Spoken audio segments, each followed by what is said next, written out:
We are on Twitch All on my right. end. Yep. There's probably going to be a little ad running right now. We're live on my end. I think the audio's up and going. So, welcome everyone. I know we got a few people on our side. We're waiting for Andrew's Twitch to go live. But Yeah. welcome. This is actually a first for me where I'm doing a live stream, but we're doing it from both sides, right? You're doing a live stream, I'm doing it live.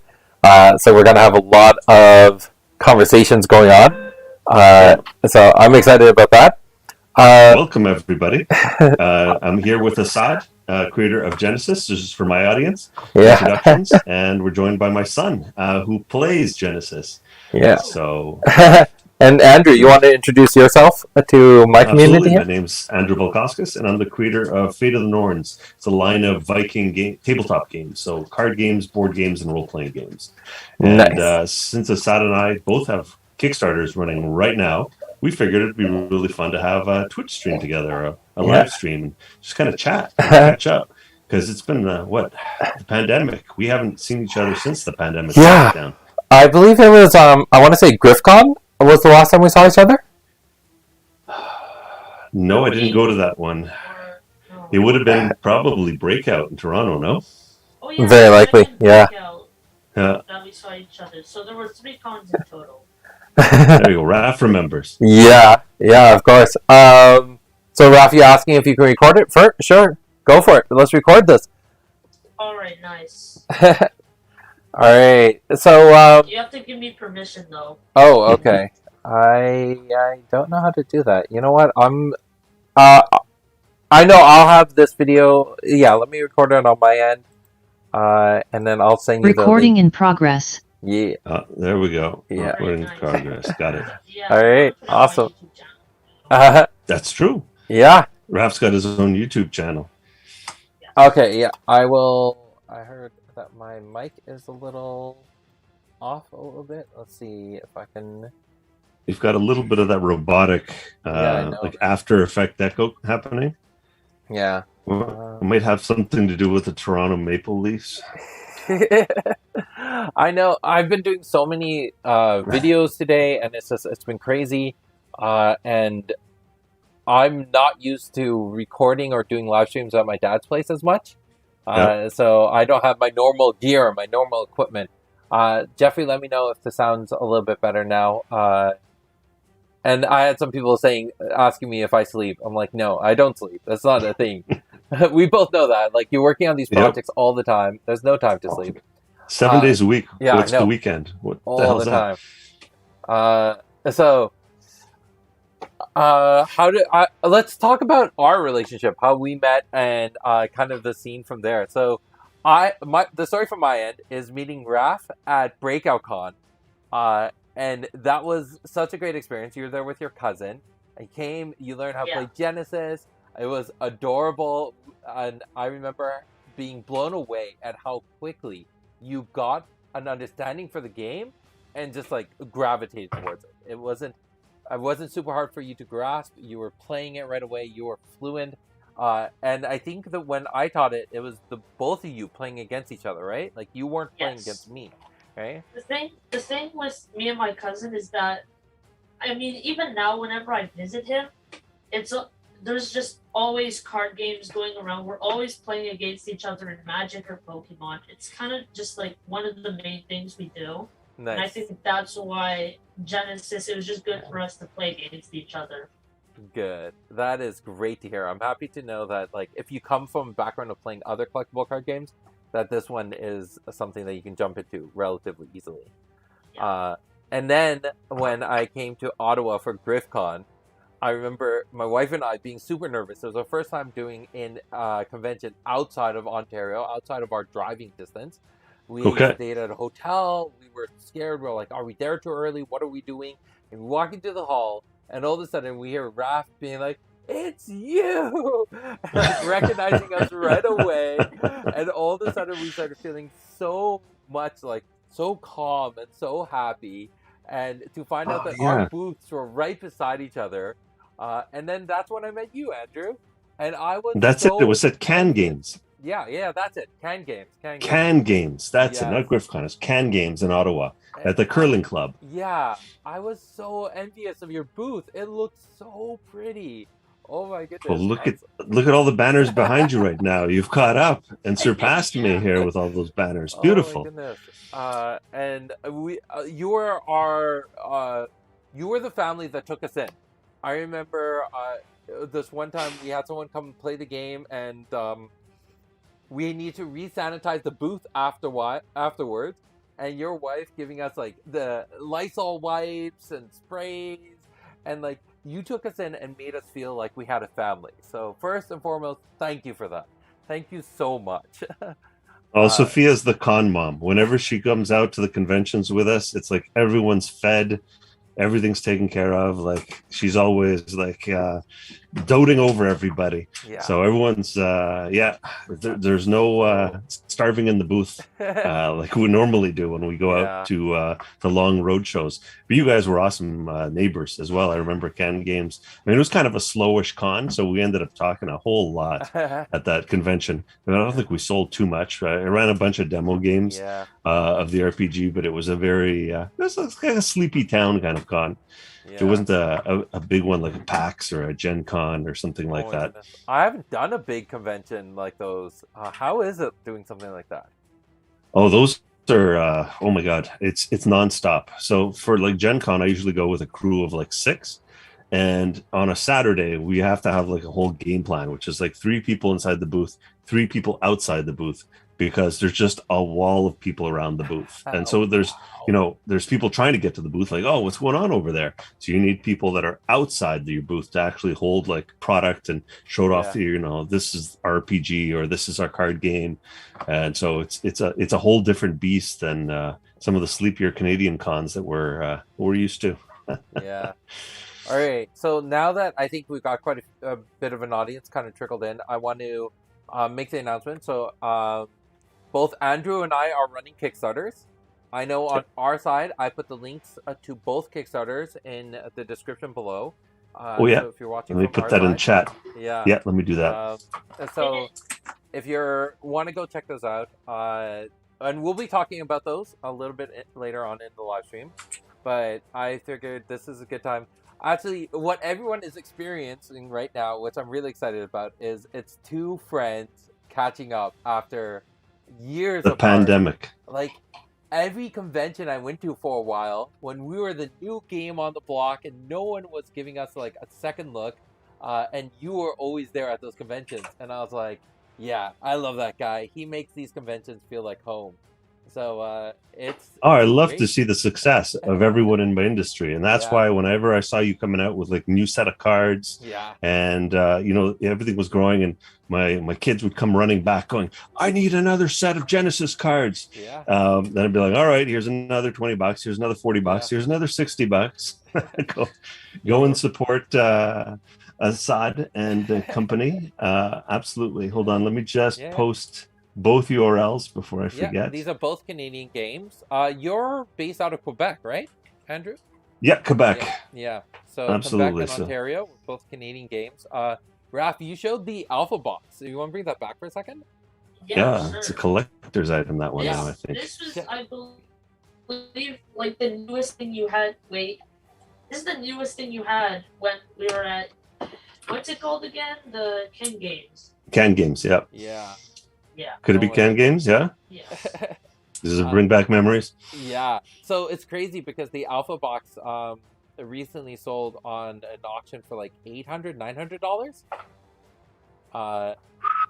Yeah. It was at that time it was impossible for me to sell them at all, and now they're worth like hundreds of dollars. So it's crazy to see how much. Raph, keep that in good condition. I will. You're holding a box full of Black Lotuses. So for my audience, explain like what is this new thing that you're kickstarting, because you've been around now for 3 years, right? On the con circuit, you've put out 4 years. 4 years. You've put out several sets. So for my audience, explain like what are the sets that are already out for Genesis, And what's the Kickstarter bringing to this existing body of cards? Yeah, so Genesis is Or a even take a step back. What is Genesis? Yeah, let's start Genesis is with a there. tactical collectible card game. It is kind of you think of it as a marriage of your favorite collectible card games with a game like chess, bringing in those tactical elements, a lot of ideas taken from Warhammer and other miniature games, brought into the collectible card game space. So we've been on the market for 4 years. It was the earlier products were basically a proof of concept. It was us doing our dry runs, our early releases to get an understanding of how this industry works, right? Learning the pros and cons, the challenges, learning about manufacturing, building great relationships, great partnerships. All those things was a lead up to Origins. Origins is our debut like product, more or less. It is not the first product to market, but it itself is a core set. You can pick this up and just play with this set. You don't need the earlier cards. And it's basically exploring the beginning lore for the world that we're on, which is J-Lara. So we're exploring how the world came to be, where is it now, and we're creating a product line that will be accessible for all players. And yeah, I'm just really excited about it. So the Kickstarter here is for that new set of Origins. That sounds amazing, and you're killing it too. Absolutely, you had like a smashing first day. Blew through all of your stretch goals instantly. Yeah, I'm very happy for you, buddy. thank you. That's awesome. Our community, everyone who's watching with us now, like they are such amazing people, so supportive, so wonderful, and they were just there for us day one to get all those funds together. So I am very grateful, very blessed, but I'll be honest, I did not expect that. I did not expect that overwhelming support off the get-go. So I did. You've put in so much hard work, man. I remember you driving up and down the 401, like just selling your game to all the stores up and down that highway, getting up to Montreal and explaining it to the stores in Montreal. Yeah. You've put in the effort, man. And it's like the fruits of your labor paying off. It's fantastic. Thank you. It's great. Yeah, it's been a crazy adventure. So I'm excited to be here. I'm excited to, maintain the relationships we had because I know what it was like in those early days. I remember, I very actively remember the struggles of coming out to the Ottawa Can Games, and it cost us between hotel, food, convention, everything. It cost us hundreds of dollars, if not thousands of dollars, and we would walk away with only making 150 in sales. It was rough in those early days, but we made some really great friendships. So I do the same for my community here. Catch them up on the amazing projects you do and what you have on Kickstarter right now. Sure, absolutely. So this is our 13th Kickstarter. So we've been around the block a couple of times with different types of games. So we've had card games come out and board games, collaborative storytelling games. And so our 13th Kickstarter is really a culmination of a lot of really wonderful artists, game designers, and authors that I work with. And we've all been shuttered in for the last 18 months with no conventions, nowhere to go, but to deliver projects. So what we're doing is we're kickstarting the ultimate Viking Anthology. So if you can picture, there are 9 books that are getting released with this one anthology. So we have 3 novels. So one by Michelle Franklin, which is a crazy whimsical story. If anyone's a Discworld, Terry Pratchett follower, it's kind of a very kind of whimsical, funny story of a missionary in the Viking times, and just everything goes wrong wherever he goes, but everything works out for him. Then there's a Mistletoe Spear by Stephen Pearl, which is a follow-up novel to The Horn of the Kraken, which was the first novel that he wrote in our setting. So the Fate of the Norns universe is more than just a role-playing game or a card game. It's a whole universe or an IP, kind of like Warhammer or Star Trek or Star Wars. So his is a Viking heist. So if you can picture a merger between Ocean's 11 and Lord of the Rings as a plot line. And then we've got Ed Greenwood, an Ontario legend, the creator of the Forgotten Realms for Dungeons and Dragons, and he wrote his first novel in the Fate of the Norns universe, The One-Eyed King. So that's part of the Kickstarter. Then he and I ended up working for the last year, more than a year, on a big city box set. So if you can picture the old RPG box sets of like Waterdeep or City of Greyhawk with like these big fold out maps, books that describe like everyone that lives in these cities, 96 city blocks completely detailed for your adventures. And this RPG is this city RPG is usable in any RPG system. So you could use it with D&D, Pathfinder, Powered by the Apocalypse, and of course our own system, Fate of the Norns Ragnarok. And then we've got 2 graphic novels as well. So I was blessed to be working with 2 really, really talented artists as well. So one is Vincent Pompetti. And so we've got our own, one of our main characters, Vergesa the Firewolf in the Fate of the Norns universe. She's kind of like our Conan. And she's got a really cool story arc that we're describing and going through her storyline in one graphic novel. And then the other one is I've partnered with a professor of medieval literature who is just super passionate about Icelandic sagas. So they have this podcast called The Saga Thing. You guys should check them out if you guys like Icelandic Viking sagas, because they make them super entertaining. They kind of dissect them and go through them in a very comedic way. And so he's working with me as co-authors of the Erbiga saga, which is picture like a Coen brothers Icelandic saga. It's just like a whole bunch of narrative stories of different people that kind of intertwine into some crazy stories at the end of the adventure. And we've partnered with Jonathan Borello, who is an amazing artist that does really good comic books where his facial expressions tell the entire story. You don't even need a whole lot of words. And that's just before stretch goals. So all of that I've described is pretty much what's in the anthology before we hit stretch goals. So that's where we're at. That's awesome. Wow, that is so much stuff in a single package. That is epic. It's probably most ambitious Kickstarter to date. So yeah, I'm going to be doing a lot of project management as well, just for like making sure everything gets delivered in the right sequence and whatnot. But I've got like three of those books I've got my hands in as an author or co-designer. So it's going to be a busy one. So hopefully we can hit those stretch goals, because nothing gives me more pleasure than just sending out bonus free stuff to the backers. For sure. Raph, I have to ask, what is your have you seen all of these things that your dad's planning? Yes. Yeah? Most of them. Because a lot of stuff he works on, but I don't know a bunch of details normally until they're being sold at different conventions, like Otakuthon, Comic-Con, all that from Montreal. But, yeah, I'm up to date on what he's making right now. So what's your favorite part about it? About the new Kickstarter? Yeah. I don't know. Because, it's all really cool, and I saw some of the stuff my dad's been doing that's related to those Kickstarters. Like with Vincent Petty, I actually got to meet him with my dad, and they were, meeting at this cafe, and, that was really cool.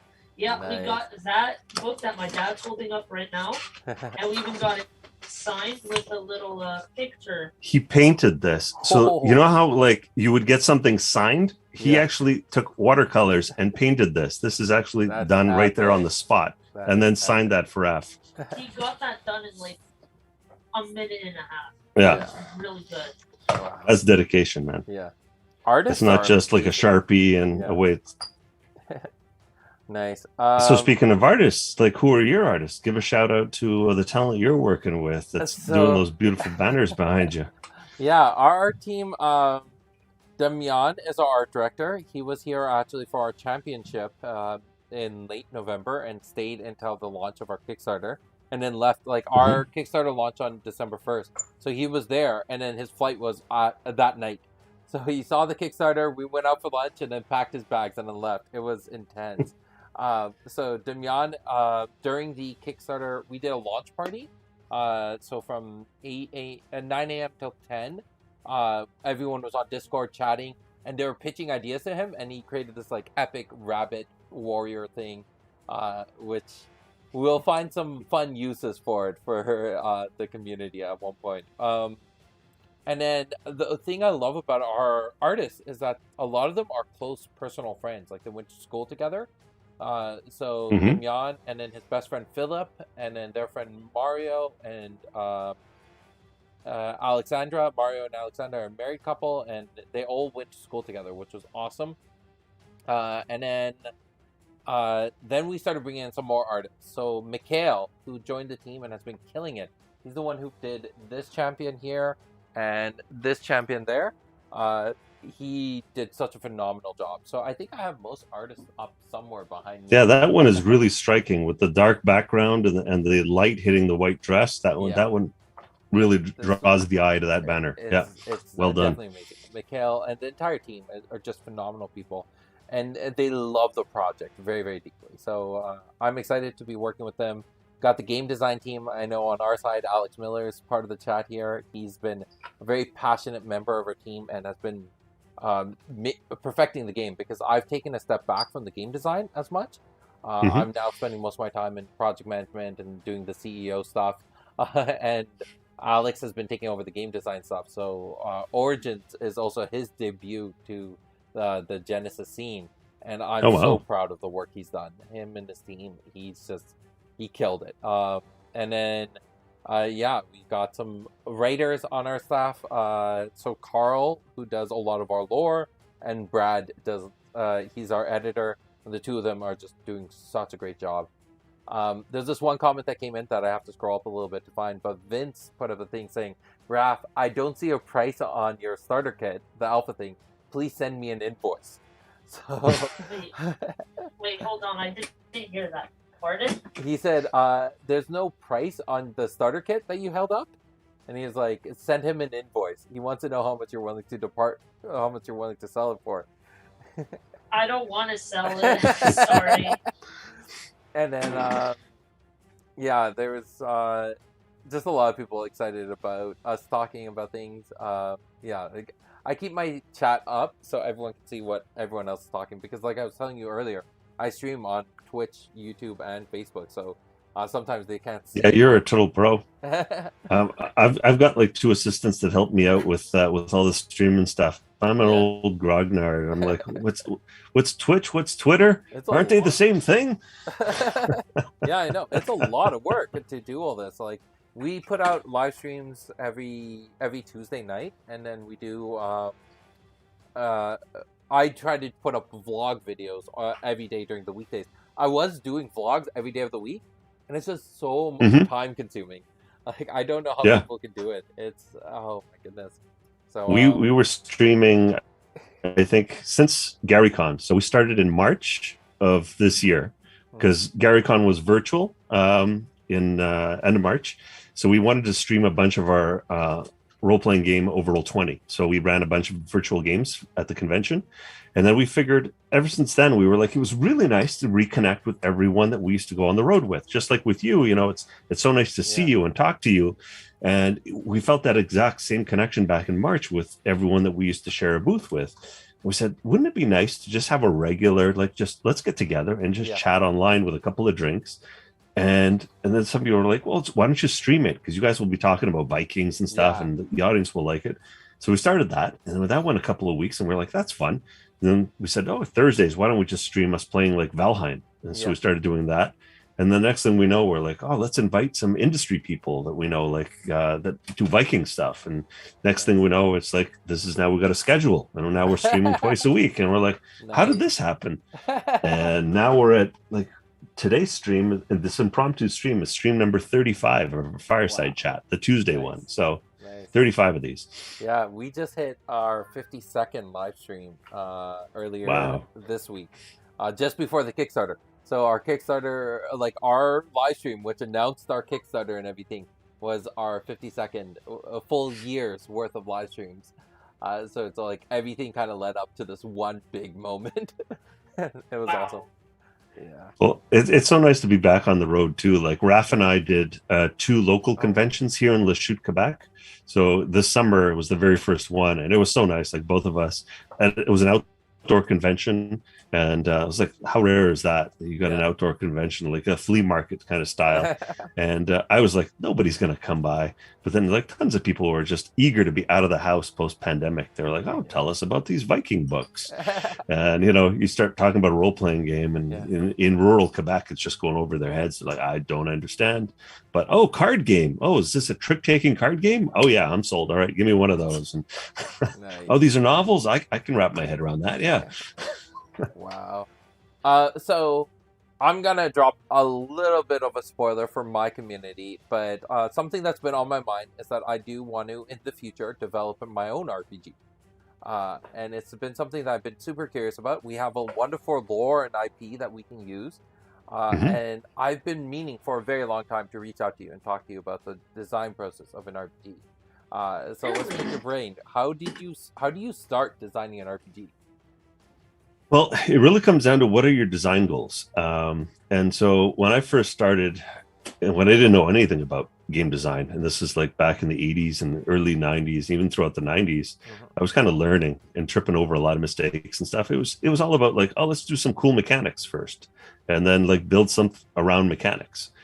And in the 2000s, I kind of had this light bulb moment with the Euro board game invasion. And if you looked at the design philosophy behind European board games, they had it right.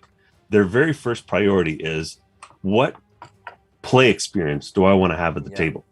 What are the player dynamics that I want my players to experience? What is the flow of the game supposed to be like? What's the level of inclusion and interaction? And based on that, then we build up mechanics. And so this is how I ended up not even going with dice for our role-playing game. We ended up going with runes. And that was just a completely like down a rabbit path that I had no model in terms of how to do this. And it took like 6 years to get the runes actually from inception to what it is right now, because we wanted to get rid of things like whiffing, right? So who's got time to show up to a Pathfinder game where it takes 20 minutes for your turn to roll around before you roll dice to roll the hit, and then you roll a 2 and you're like, oh, I missed. You wait another 20 minutes for it to roll around to you. Oh, I rolled a 3. 40 minutes. I've done nothing in my evening, and I've only got like, one evening every 2 weeks maybe to sit down and play a role-playing game. So with the runes, everything is all about action and reaction. So when it's your turn, you draw some runes, and those are your action economy. And then you play those runes based on what you want to do. And your character's abilities and spells are tied to the symbols of those runes. And so you're always doing something. And if someone wants to counter what you're doing, they have to burn their actions to either parry, dodge, counter, those kinds of things. And so even if, let's say, your effect is reduced to nothing, you've burnt your opponent's action pool. And so when someone else decides to attack that opponent, well, they've got a lot less actions at their disposal. So it becomes like an action-reaction paradigm. Same thing with hit points. When you look at hit points, since the onset of, Gary Gygax's Chainmail, that's where it all began. It was a miniatures game, and hit points were always relegated to 1, 2, 3, maybe 4 hit points per little miniature that was on the board. Okay. And so it was very easy math. But if you look at RPGs ever since, the numbers have just been getting larger and larger and larger. And 5th at D&D is like one of the biggest culprits of, you've got hundreds of hit points. Wow. And what do hit points do, really? You're just doing math. You're like, I hit, okay, did 13 damage. Let me just do some math. I erase, I do some math. Has anything changed in the game? 0.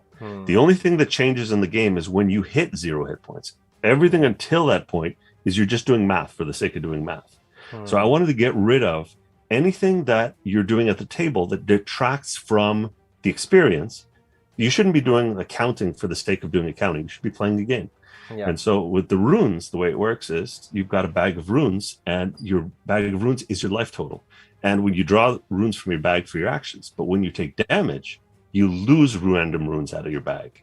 And those runes you can't draw until you get healed. It means you're losing some of your abilities immediately when you get hit.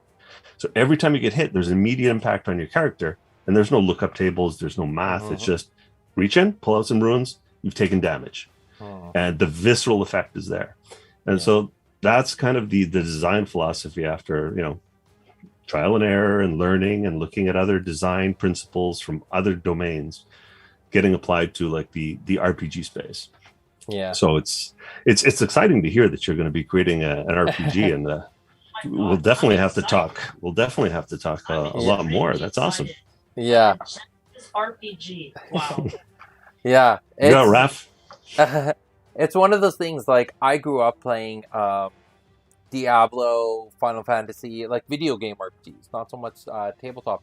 But my really early experience of gaming with my brothers was my mom would be like, okay, we're going to go visit our aunt, and our aunt has no kids.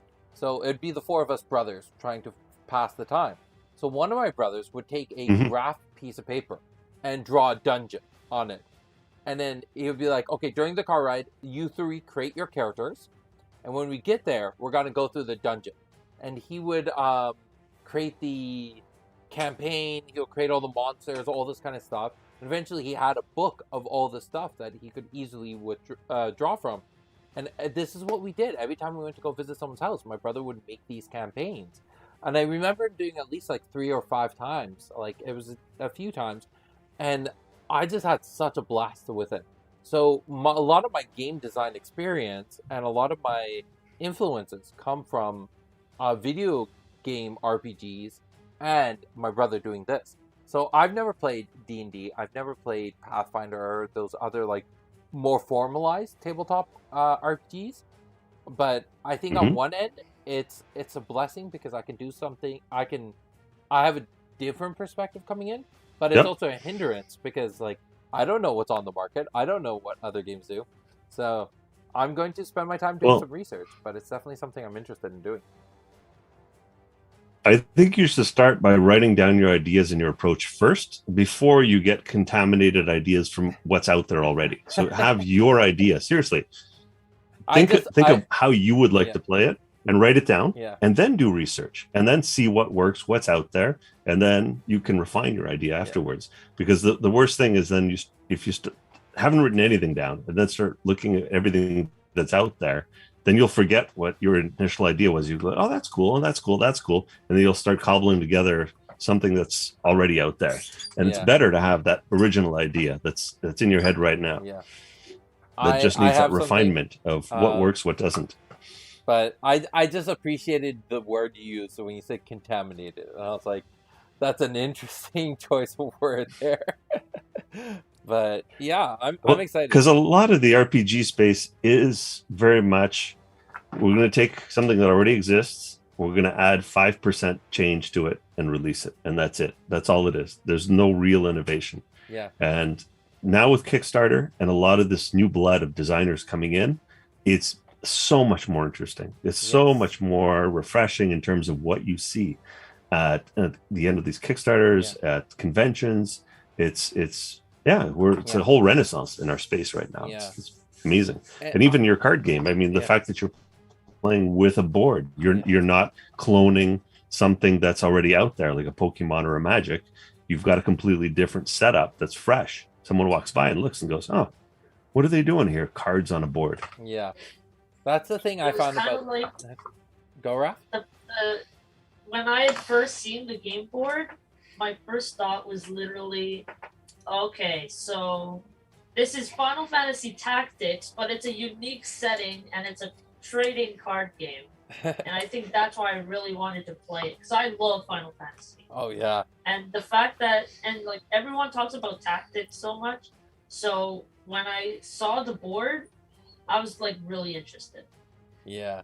Like that's what I'm also finding in the collectible card game space is that we've seen the same games in this industry for a very long time.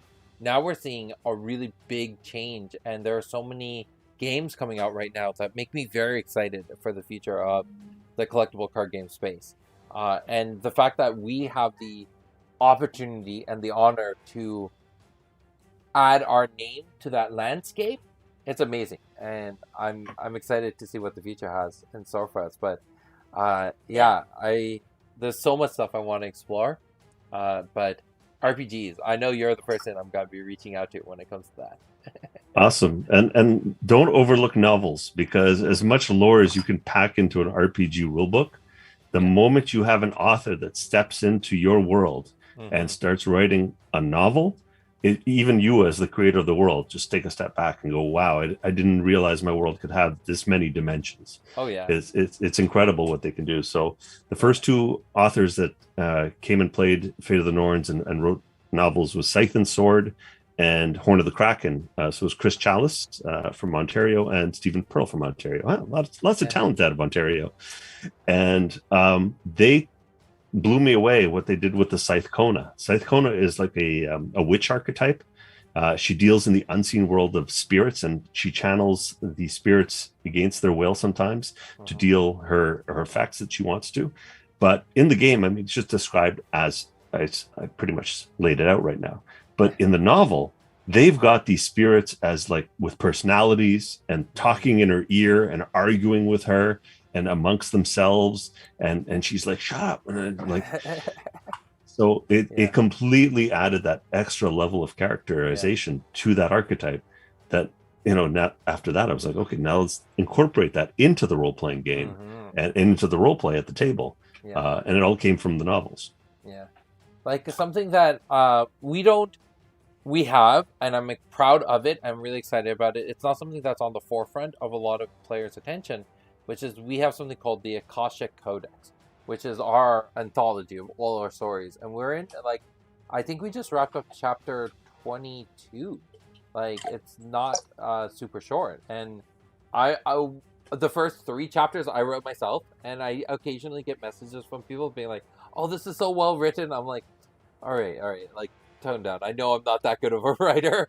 But then we got Carl, who came in, and Carl is a lifetime RPG player, miniature player, and enthusiast writer, and he came in and brought life to this world. Like, his chapters are amazing, and I'm really excited to see what he can do with doing an RPG and other cool projects with us.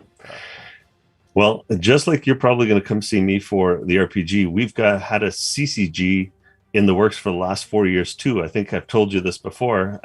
Vigrid. A hexagonal card game that's it's still a ways to go. We've been developing it for a while, but I'm going to come see you as well for it, because like it's a whole different beast in terms of how do you set up the tournament scene, how do you set up the drafting scene. I mean, I know how Magic does it and how Pokemon does it, but I mean, that's like a top down. I'm interested in like what were your experiences building up bottom up in terms of, you know, going into the stores, and how does that work? Because, you know, that's definitely something that, you know, I'm passionate about. I love CCGs. That's why, you know, we've got your game. We play all these card games at home too. And this has been in the works for a while. And the balancing issue is always an issue. And the other thing we were looking at, and I'm curious if you've gone down this route, is nifties for your cards, like non-fungible tokens in the crypto space. Because one of the things that I want to do is launch it digitally and analog. So it's still a ways off because of that ambitious goal of launching them on both platforms. But also, when we go digital, is to have to release them in a way that you can actually get cards that are completely unique, that someone can get and say, I've got a one of digitally of this card. So we've had the conversations internally about our perspective on NFTs. And there's a reason why we haven't actioned on it, is because at the end of the day, we need to, if we're gonna do it, if we're ever gonna do it, it's because it aligns to our philosophies and our goals as a company. Just to throw it in for the sake of throwing it in, it's a big flashy thing right now, so let's chase that rabbit.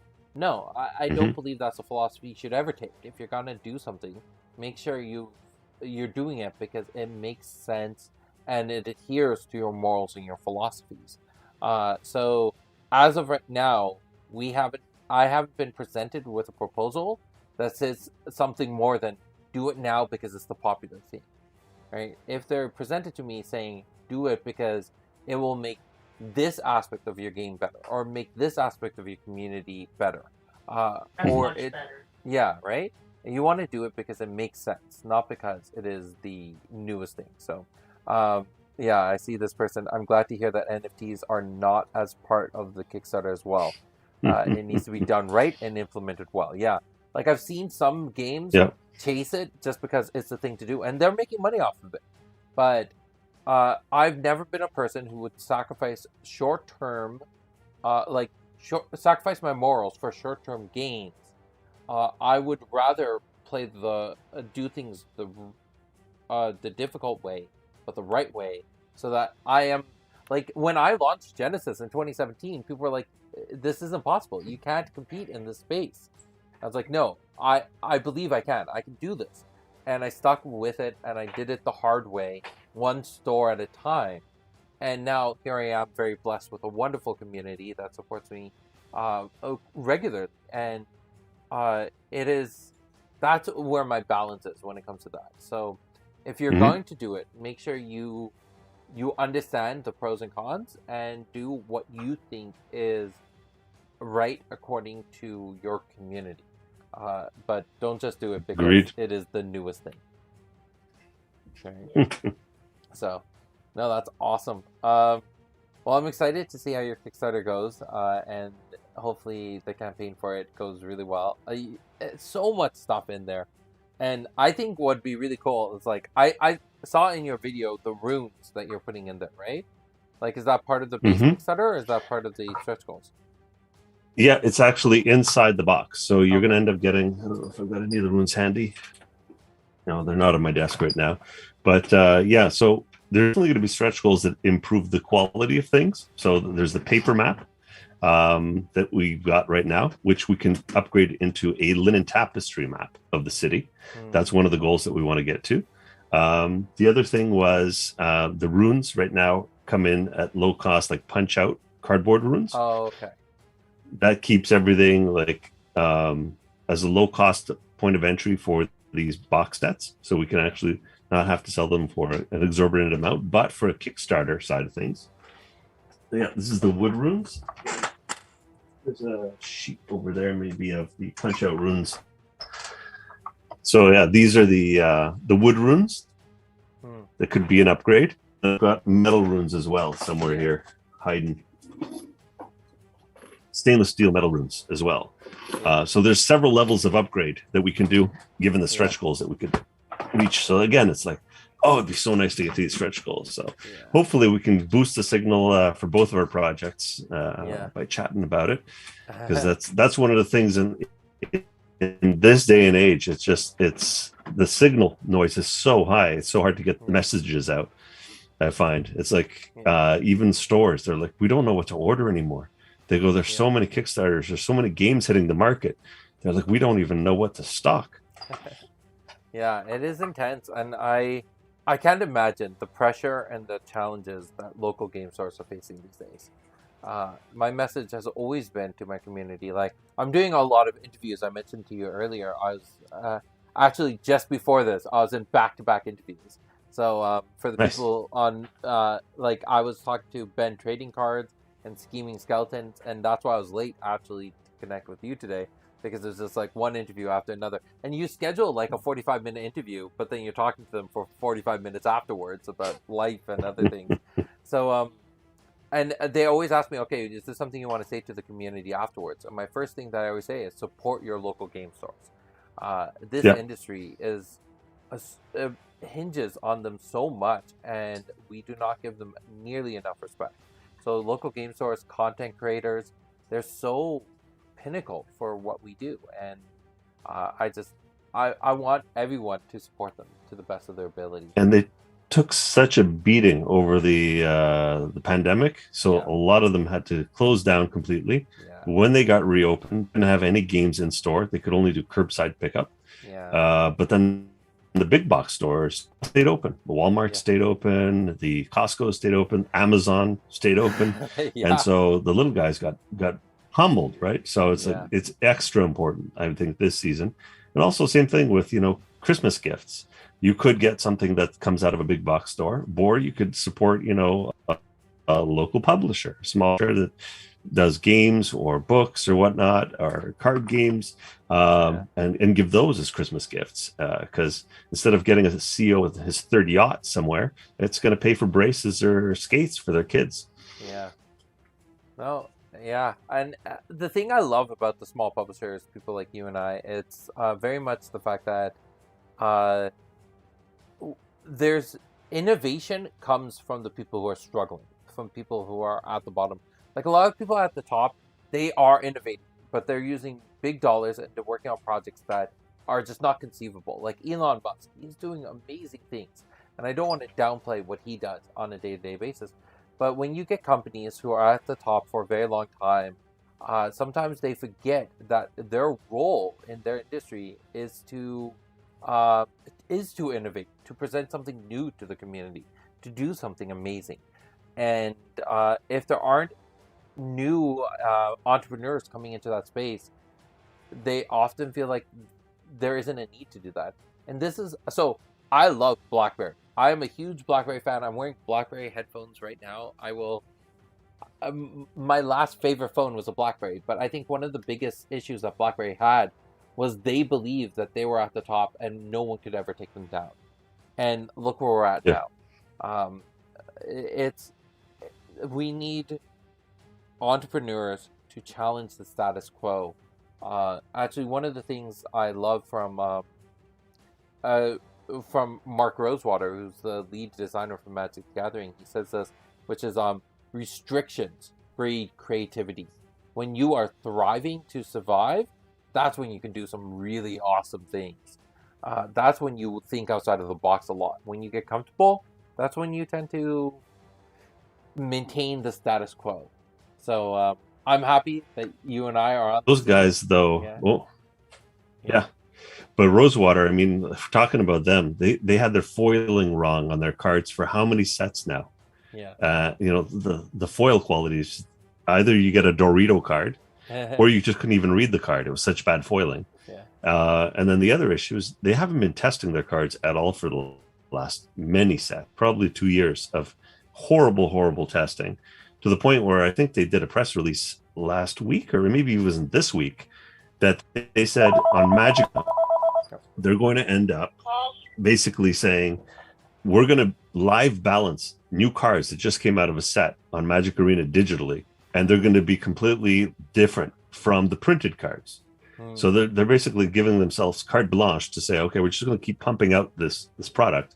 We're going to fix it after it goes live, and consequences be damned. And so this is a great opportunity for the little guys to step in and go, okay, the big guys are resting on their laurels. They obviously don't care about their clients at that point. You know, they're putting out bad product after bad product for bad quality control and no testing. So this is where the small guys step in and take market share. Well, it gives us an opportunity to present something different to the community and say, hey, we're trying to do something new and unique. Give us a chance. Give us a chance to show what we can do, right? So, no, I'm excited to see what the future has in store for the both of us. And, hopefully everything kind of goes really well for the next little while, right? Especially as we start coming out of COVID and we can start doing conventions again. I know someone who's actually in Quebec doing a convention this weekend. And I'm like, I miss them. I miss doing the convention scene. I hated doing it at the time, but now looking back, I have so many fond memories. So, what's your next one? When are you going to your next one? My next one isn't a convention. I'm doing a trade show. I'm doing Gamma. Okay. Yeah, and then really my big thing is planning out the future Genesis tournaments. But I do want to take a look at. I don't know if I'm going to vend there because I've never been to Gen Con or Origins Toy Fair. So I'd like to go there as a spectator first before, doing the deep dive and just getting a booth. But I do want to do packs. And some of these are really hard to just get a booth. Like Gen Con, you're on a waiting list for sometimes years. So you might want to start applying early because there's too many people that want to get into that show and not enough booth space. PAX is amazing. One of the best shows out there. I mean, we go even in the video game section, so we're completely analog, except for we've got a Runa app that runs on iOS and Android, but otherwise, I mean, everything's analog, and we're surrounded by video game companies, and we just kill at those shows. People come by and what is this? So I highly recommend it, even if you show up with just cardboard cards surrounded by video games. You're going to do well. You're going to do well. That's why Our next one is PAX Unplugged, Oh, actually. nice. Yeah, that's Yeah. going to be next week. So Oh, awesome. nice what- drive down. Do you know when Otaku-san is?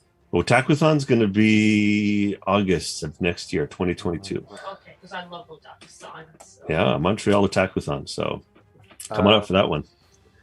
We do EGLX in downtown Toronto. It is a video game convention. And for that reason, like people see all these like indie video games, or they see the big publishers, and they come to our booth and they look at the game and they're like, "What's this?" I'm like, "Imagine Final Fantasy Tactics, but in a card game format." They're like, "All right, let's play." So it definitely goes really well that way. So I think we'll do EGLX, but our big thing is like we got to start planning our big tournaments. We did our championship recently. That was a big event. It was like hosting a convention. It was a lot of work went into it. And then next year we got to do some bigger ones.